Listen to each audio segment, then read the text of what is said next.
Class 10th का polynomial chapter कर रहे थे। एक्सरसाइज 2.2 क्वेश्चन नंबर फर्स्ट का लास्ट पार्ट है।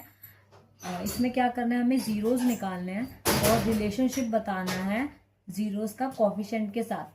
तो इसमें वही मिडल टर्म स्प्लिटिंग करनी है। तो 3 को 4 से पहले मल्टीप्लाई करेंगे। 3 4 ज़ा 12, 12 का एलसीएम लेते हैं। 2 6 ज़ा 2, 3 ज़ा 3, 1 ज़ा। अब इन तीनों नंबर को यूज़ करके हमें क्या बनाना है, यहाँ पे 1। यहाँ पे कोई नंबर नहीं था इसलिए मैंने 1 लिख दिया।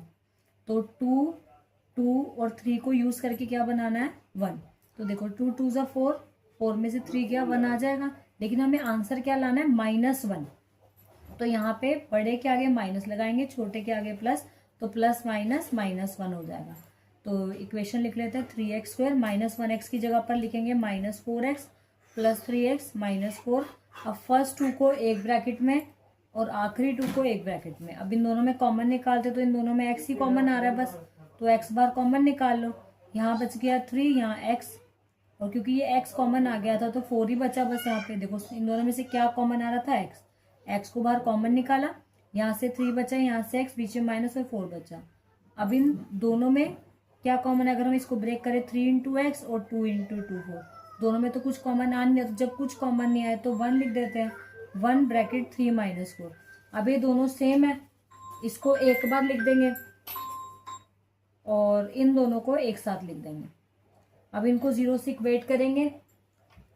3x - 4 = 0, माइनस वहाँ जाके क्या हो जाएगा, +4, और 3 इधर आके डिवाइड, तो 4/3।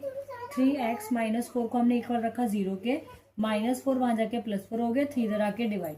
सिमिलरली x + 1 को भी 0 से इक्वेट करेंगे और +1 उधर जाके क्या हो जाएगा, -1। तो हमारे पास जीरोस क्या आ गए, जीरोस आर 4/3, -1। तो 2 जीरोस आ गए हमारे पास, जिसे हम अल्फा और बीटा बोलते हैं। अब हम क्या बताना है, इसका रिलेशनशिप। तो पहले सम ऑफ जीरोस लिखते हैं। तो सम ऑफ जीरोस में इनको प्लस करेंगे, तो 4/3 + -1, ऊपर लिखेंगे अल्फा प्लस बीटा। तो 4/3 का 4/3 प्लस माइनस माइनस, नीचे कुछ नहीं है 1, 3 और 1 का एलसीएम 3। 3 के लिए में 3 कब आएगा, 1 पे, 1 को 4 से करेंगे 4। 1 के टेबल में 3 कब आएगा, 3 पे, 3 को 1 से करेंगे 3। तो 4 में से 3 गया, 1/3। अब सम ऑफ जीरो का फॉर्मूला क्या था, -b/a। मैंने आपको बताया था ये a, ये b, ये c। तो b की वैल्यू क्या हो गई, -1। तो पहले फॉर्मूले का माइनस और फिर -1, और a की जगह पर क्या है 3। तो माइनस माइनस प्लस, तो क्या आ गया 1/3। दोनों की वैल्यू इक्वल आ गई। अब निकालेंगे product of zeros. Product of zeros, तो प्रोडक्ट ऑफ जीरोस में इनको मल्टीप्लाई करेंगे, अल्फा मल्टीप्लाई बीटा। तो ये अल्फा है, ये बीटा है, तो 4/3